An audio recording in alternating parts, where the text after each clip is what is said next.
Christmas that year had no church bells, only the crack of bullets tearing through wind across the frost-covered plateau. Bastards at 1,500 meters. The SEAL's voice ripped through the radio, mixed with explosions and panicked breathing. 12 men pinned down in open ground. No extraction route. Drone destroyed. Artillery too close. Then, the tall grass stirred softly. From beneath the white mist, she rose camouflage-soaked, hands gripping an auto sniper rifle. Don't shoot. Count with me. Christmas began. With the first round, the plateau wore winter-like armor. Tall grass bent under frost, each blade crystallized by the December cold. Wind cut across the open terrain at 40 knots, carrying the metallic taste of snow that hadn't yet fallen. Lieutenant Commander Nathan Cross pressed himself flat against frozen earth that offered no cover. Around him, 11 operators from SEAL Team 6 did the same, scattered across 30 meters of killing ground. Their breath formed tiny clouds that betrayed their positions. Sierra 1, this is Bravo 6. We are completely exposed. Requesting immediate fire support. Over.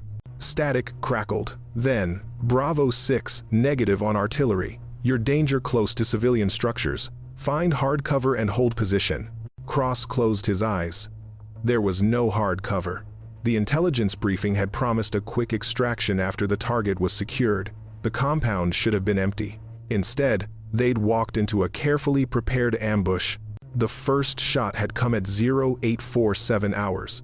Petty Officer Marcus Webb had been checking the drone feed when his head snapped back. He was still breathing, but the round had torn through his shoulder, shattering bone and severing arteries. Now he lay 20 meters away, blood darkening the frost around him. Contact. I got movement at.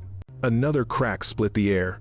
The operator's voice cut off as a bullet struck the frozen ground 3 inches from his head, spraying ice crystals across his face. Cross did the math. 3 shots, 3 different angles. The enemy had multiple shooters positioned in elevated terrain, controlling approaches from 1,500 meters out, far enough to be invisible, close enough to guarantee kills. Bravo 6, status. The voice from command sounded distant, safe. We have 1 critical casualty, 0 cover, and multiple long-range threats. They've got us pinned from high ground we can't reach. We need something with reach, sir. We need it now. His radio operator, Chief Tyler Brennan, crawled closer. Sir, they took out the Raven. No eyes in the sky. I'm trying to get thermal. But he stopped, as another round punched through the grass 6 feet away. The enemy wasn't rushing. They didn't need to. They had time, elevation, and optics. The SEALs had mud, frost, and dwindling options. Cross thought about Christmas, thought about his daughter's voice on the satellite phone 3 days ago, asking if he'd be home for presents. He'd lied, said maybe, said he'd try. Now that lie felt heavier than his rifle. Bravo 6, can you identify shooter positions? Negative. They're ghosts, professional grade. They know exactly what they're doing. Another shot. This one closer to Webb, who'd stopped moving. Cross couldn't tell if he was unconscious or worse. Brennan's voice dropped to a whisper. Sir, if we don't move in the next 10 minutes, we're not moving at all. Cross knew it. They all knew it. The plateau was becoming a graveyard, and they were just waiting for the dirt. He keyed his radio. Command, this is Bravo 6. I need anything you've got with long-range capability. I don't care what unit. I don't care what protocol. If you've got an asset that can reach out to 1,500 meters, I need them on station 5 minutes ago. Silence stretched across the channel. Then, quietly, stand by, Bravo 6. The wind howled. The grass bent. Somewhere in the distance, church bells should have been ringing. Instead, there was only the waiting. The second casualty came at 0903. Petty Officer First Class David Chen tried to low crawl toward Webb's position, made it 8 meters before the bullet found him. The round entered through his thigh and exited through his hip, leaving a wound the size of a fist. Chen didn't scream. SEALs didn't scream. But Cross heard the sharp intake of breath, saw the way Chen's hands clawed at frozen earth. Man down, Chen's hit. 2 casualties now. The math was getting worse. Cross pressed his eye to his rifle scope, scanning the ridgeline 1,500 meters northeast. Nothing. Just bare rock and scattered vegetation. The shooters had perfect hides, probably dug in days ago. "They're playing with us," Brennan muttered. "They could have stacked bodies by now. They're keeping us pinned." For what? Reinforcements. Propaganda video. Does it matter? It didn't. What mattered was that every minute they stayed here, the noose tightened. Cross keyed the radio again. "Command, Bravo 6. 2 critical casualties. We cannot hold this position. What's our move?" The response came from a different voice this time. Higher rank, colder tone. "Bravo 6. QRF is 30 minutes out. Hold position and maintain defensive posture." 30 minutes might as well have been 30 hours. The enemy knew it too. The next 3 shots came in rapid succession, walking across the SEALs' scattered positions. One bullet struck a backpack. Another sparked off a rifle. The third buried itself in the frozen ground between Cross and Brennan. "They're ranging us," Brennan said. "Getting our exact positions. Next volley won't miss." Cross saw it playing out, saw his team dying one by one in this miserable stretch of nowhere on Christmas Day, while Command listened through encrypted channels and wrote reports about acceptable losses. He refused to accept it. "All units, listen up. On my mark, we're gonna put suppressive fire on that ridgeline. I know it's long. I know we probably won't hit anything, but we need to make them think twice. Maybe buy enough time for QRF." "Sir, we don't have enough ammo to." "I know what we don't have, Chief. Do it anyway." The operators shifted positions, angling their rifles toward distant rock. Cross counted down. 3, 2, 1, execute. 12 rifles barked in unison. Bullets arced across the plateau, falling short by hundreds of meters. But for a moment, it felt like fighting back. Then the return fire came. Not 1 or 2 rounds. A concentrated volley. 6 shots in 4 seconds, each one precision placed to drive the SEALs deeper into the dirt.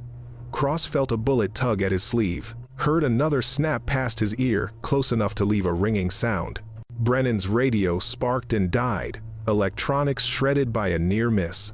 "Cease fire! Cease fire!" Cross shouted. The suppressive attempt had only given away their exact positions. The enemy went quiet again, waiting, patient. Cross stared at the sky, cloudless and cold. Somewhere back home, families were waking up, making coffee, opening presents, kids were laughing, fires were burning in fireplaces. Here, there was only wind and death. His radio crackled. Different frequency, different voice. "Bravo 6, this is Overwatch 7. I have your position. I can help." Cross froze. He didn't recognize the call sign, didn't recognize the voice female, calm, like she was discussing weather instead of a tactical nightmare. "Overwatch 7, identify yourself. What asset are you?" Brief pause. "Independent, long range. I've been tracking your situation for 11 minutes. I can eliminate the threat, but I need you to trust me." "Where the hell are you?" "Closer than you think. Do you want your men to live, or do you want my credentials?" Cross exchanged glances with Brennan. Every instinct said to demand proper identification. But instincts didn't stop bullets. "What do you need from us?" 90 seconds of silence, no movement, no radio traffic. "Let them think you've given up. And then? Then, I solve your problem. Bravo 6. Do you trust me?" Cross looked at Webb, unconscious in a pool of frozen blood. Looked at Chen, clutching his shattered leg. Looked at 10 other operators who'd followed him into this mess. 90 seconds, starting now. He killed the radio. The plateau fell silent except for wind through grass. And somewhere in that grass, something waited. She'd been there before the ambush started. Before the SEALs walked into the kill box. Before the first shot echoed across the plateau. She'd been lying in the tall grass for 6 hours, watching frost accumulate on her rifle, feeling cold seep through layers of camouflage until her body temperature matched the frozen ground. Her name didn't matter. Names were for after-action reports and memorial walls. Out here, she was movement and breath and mathematics.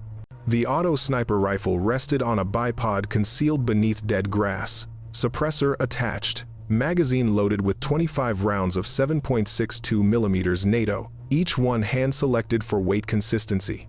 The scope was a Schmidt & Bender 5 negative 25x56 German glass that cost more than most vehicles.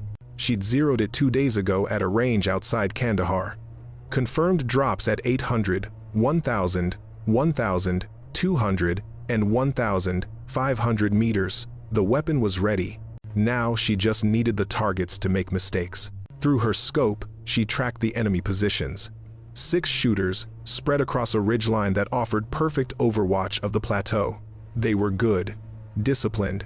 They rotated every 20 minutes to prevent optic fatigue. They used hand signals instead of radios. They'd chosen hides with natural backstops to prevent silhouetting. But they'd made one critical error. They assumed they were the only ones watching. She keyed her radio encrypted channel, isolated frequency. Bravo 6, this is Overwatch 7. I have your position. I can help. The SEAL commander's response came tense and suspicious. She didn't blame him. In his position, she'd be suspicious too. 90 seconds of silence. She repeated after his agreement. No movement, no radio traffic. She watched the SEALs go still. Watched them become part of the landscape, disappearing into frost and shadow. The enemy shooters noticed. Through her scope, she saw one of them gesture to another. They were discussing whether to advance or hold position. The debate lasted 30 seconds. Then they made their decision. 4 of the shooters began adjusting their positions, shifting to get better angles on the stationary SEALs. 2 remained in Overwatch. Perfect. She exhaled slowly, letting her heart rate drop. 70 beats per minute, 60, 55. Wind speed, 12 knots from the northwest. Temperature, -4 Celsius. Humidity, 62%.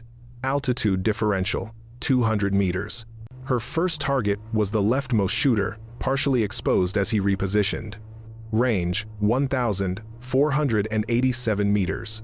She made micro adjustments to the scope, shifted her body weight 2 inches left, felt the trigger against her finger, cold as ice.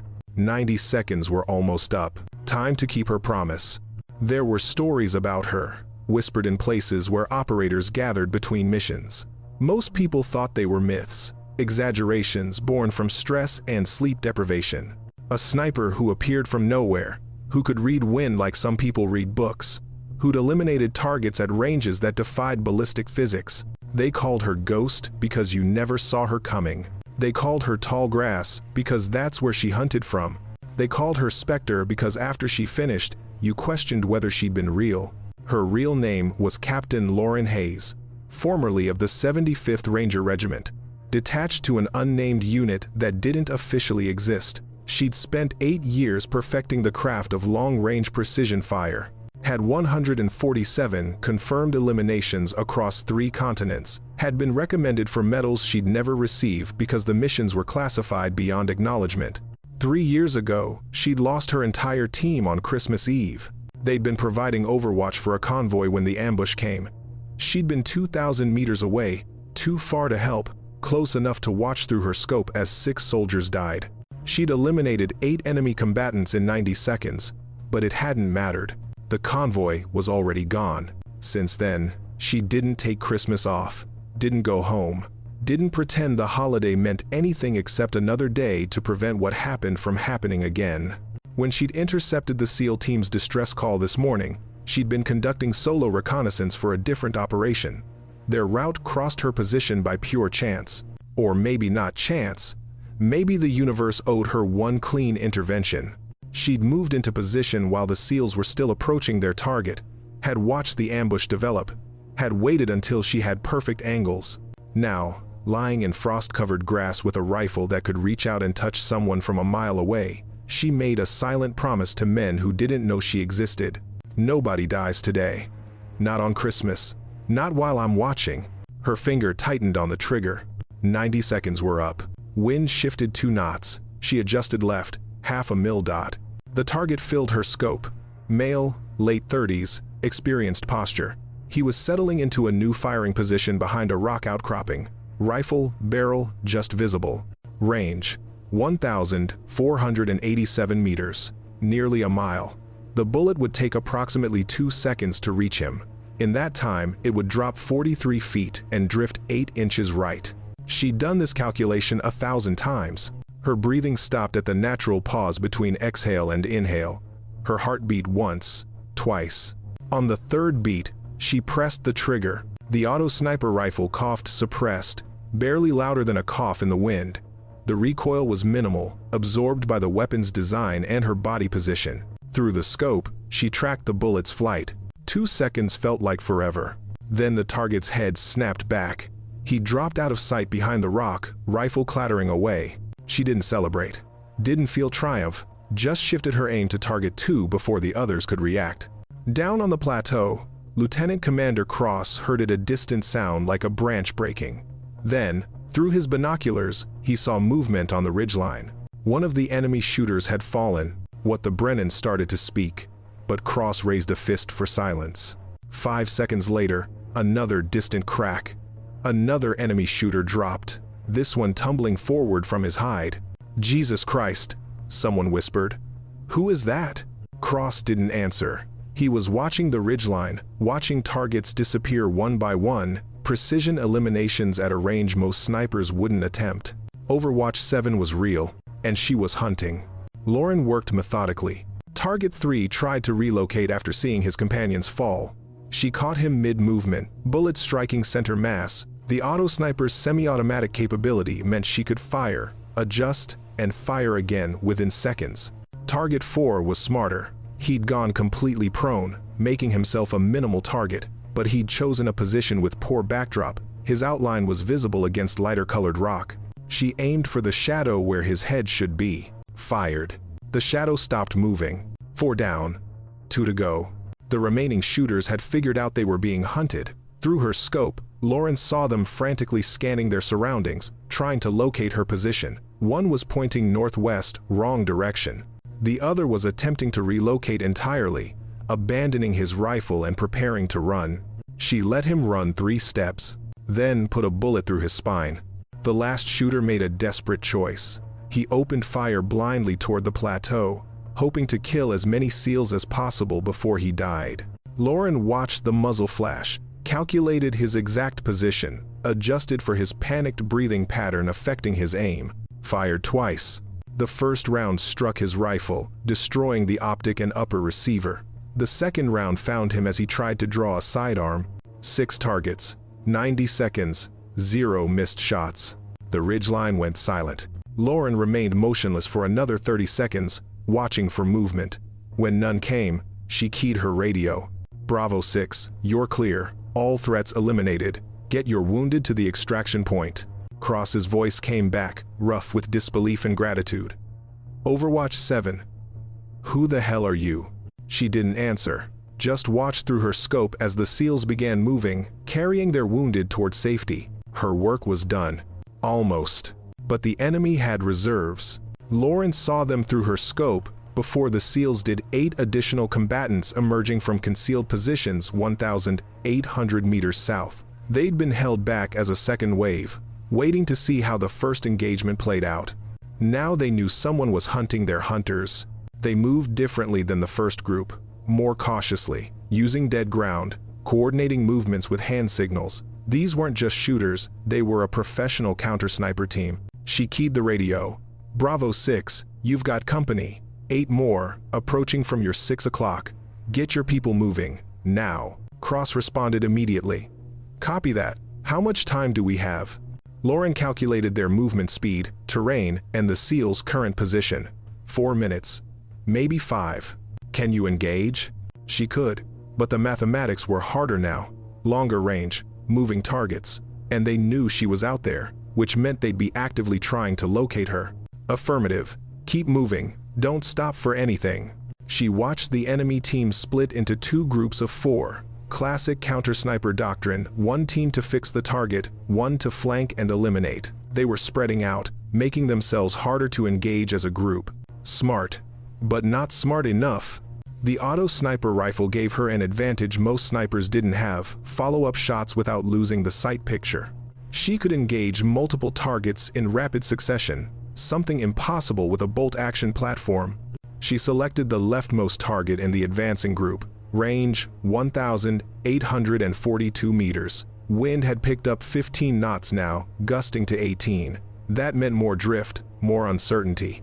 She fired. The target dropped, but she couldn't confirm the kill. Immediately shifted to target 2, who was diving for cover. Fired again. saw dirt spray where he'd been a second earlier. Miss. The enemy team reacted instantly. Two of them began suppressive fire in her general direction, bullets snapping through grass 50 meters from her position. The others were moving, using the covering fire to relocate. Lauren rolled left, staying below the grass line.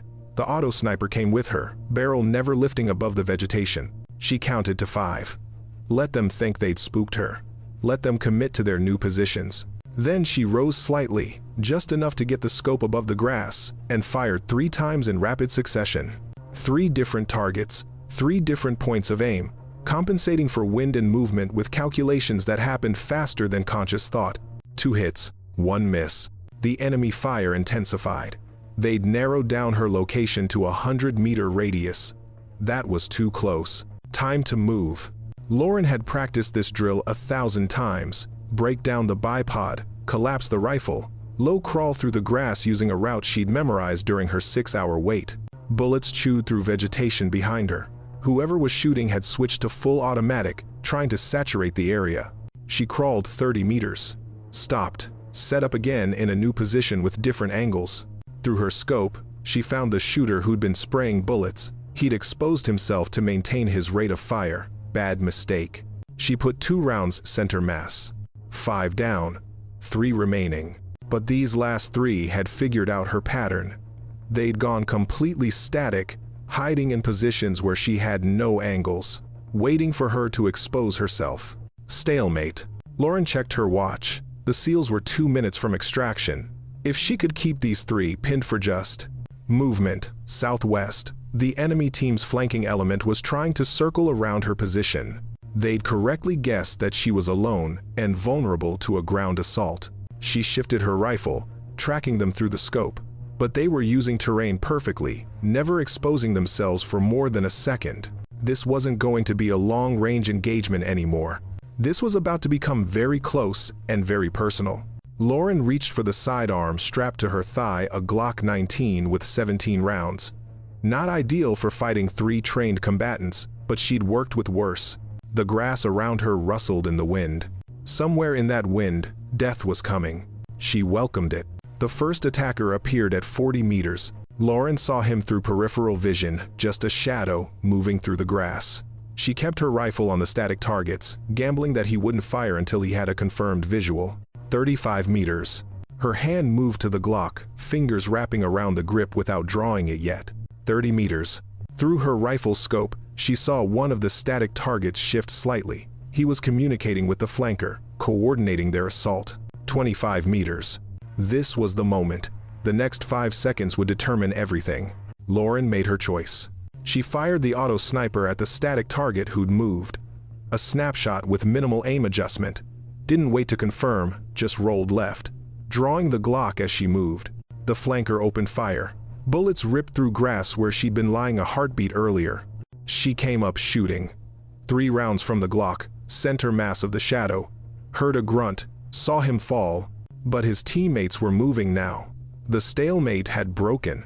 Rounds poured into her position from 2 directions. She pressed herself flat, feeling bullets pass overhead close enough to part her hair. In her earpiece, she heard Cross's voice. "Overwatch 7, what's your status?" She couldn't answer. Couldn't move. The enemy had her pinned. Then, something unexpected happened. The SEAL gunfire joined the symphony. "Overwatch 7, we've got your 6. Brennan's voice, rough but determined. "Shifting fire to your northeast." Lauren risked a glance and saw 3 SEALs in the distance, laying down covering fire despite orders to extract. They were too far away to hit anything. But the psychological effect was immediate. The enemy shooters had to split their attention. It was the opening she needed. Lauren rose to one knee, auto sniper to her shoulder, found the first target through the scope, fired, shifted, found the second, fired. Both dropped. Silence fell across the plateau. 7 enemy down, 1 wounded. The flanker she'd shot with the Glock was crawling away, leaving a blood trail through the frost. She let him go. "Bravo 6, she said into the radio. "You were supposed to extract." "Yeah, well." Cross's voice carried something that might have been a smile. "Merry Christmas." Lauren looked up at the sky. Clear and cold, and impossibly blue. Somewhere in the distance, she heard it church bells, probably from a village 10 kilometers away, carrying on the wind. For the first time in 3 years, the sound didn't hurt. Merry Christmas, Bravo 6. Now get your men out of here. What about you? I'm already gone. But she wasn't gone yet. Lauren remained in position for another 20 minutes, watching the SEALs move toward extraction. Webb and Chen were on stretchers, carried by their teammates. The team moved slowly but steadily, maintaining tactical spacing. She tracked their progress through the scope, providing overwatch even though the immediate threat had passed. Old habit, old promise. Nobody dies while I'm watching. At 0947 hours, she heard the helicopters, 2 Black Hawks, coming in low and fast. The SEALs had set purple smoke, marking their position. The birds touched down for just 45 seconds, long enough to load wounded and personnel. Then they were gone, lifting off into clear sky. Lauren watched until they disappeared from sight. Only then did she begin her own extraction. She broke down the auto sniper rifle with practiced efficiency. Bipod folded, suppressor removed, magazine ejected. Each component went into a specific pocket in her pack, a choreography refined through repetition. The rifle itself, a custom-built SR-25 platform with hand-fitted components she wrapped in a foam sleeve before sliding it into the pack. The weapon had cost $40,000 and was worth every penny. She stood for the first time in 7 hours. Her legs protested, her back screamed, but she'd learned long ago to ignore discomfort. Before leaving, she collected her spent brass. 23 shell casings scattered across the grass, each one a story.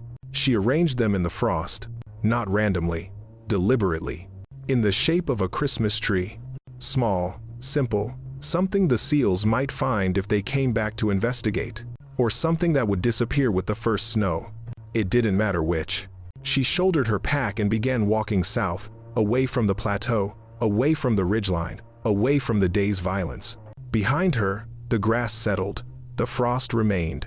The blood would freeze and be covered by snow within hours. By tomorrow, there would be no evidence that anything had happened here, except 12 men who were alive instead of dead.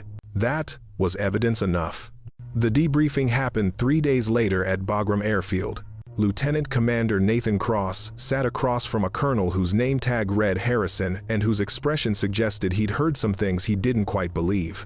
"Let me make sure I understand," Harrison said, reviewing the after-action report on his tablet. "Your team was pinned by 6 enemy snipers at 1,500 meters. You were taking casualties. Artillery was denied due to proximity to civilian structures. And then Overwatch 7 made contact and eliminated all threats." This Overwatch 7. You never saw them? No, sir. Never spoke to them except over encrypted radio? Correct. And you have no idea what unit they were attached to? Cross shook his head. "The call sign wasn't in any registry I could find. I checked with JSOC, with the agency, with SOCOM. Nobody claims knowledge of an Overwatch 7 operating in that sector." Harrison set down the tablet. "Your men are alive, Commander. Webb and Chen are going to make full recoveries. That's what matters. But for the official record, we need to document what happened." "I've documented what happened, sir. It's all in my report." "Your report mentions an unknown asset with exceptional long-range capability who engaged and eliminated 8 hostiles at ranges exceeding 1,800 meters. Do you understand how that sounds?" "I understand it sounds impossible, sir. I was there. I saw the results. So did 11 other operators." Harrison was quiet for a moment. Then, "Did any of your men see this sniper?" Cross thought about it. Thought about the grass, the mist, the impossibility of spotting someone who didn't want to be spotted. "No, sir. We found her position afterward. Found the brass. But we never saw her." "Found the brass?" "Yes, sir. 23 shell casings, arranged in a pattern." "What kind of pattern?" Cross felt something catch in his throat. "A Christmas tree, sir." Harrison's expression didn't change. He closed the tablet, stood, extended his hand. "Your team did good work, Commander. The official report will reflect that you successfully completed your mission despite enemy contact. Any reference to unknown assets will be classified and redacted." "Sir, she saved our lives. She deserves recognition." "Some people don't want recognition, Commander. Some people just want to do the work and disappear. If this Overwatch 7 is real, I suspect they prefer it that way. Cross shook the colonel's hand, knew the conversation was over. As he left the office, Brennan was waiting in the hallway. "They're going to bury it?" Brennan asked. "They're going to bury it.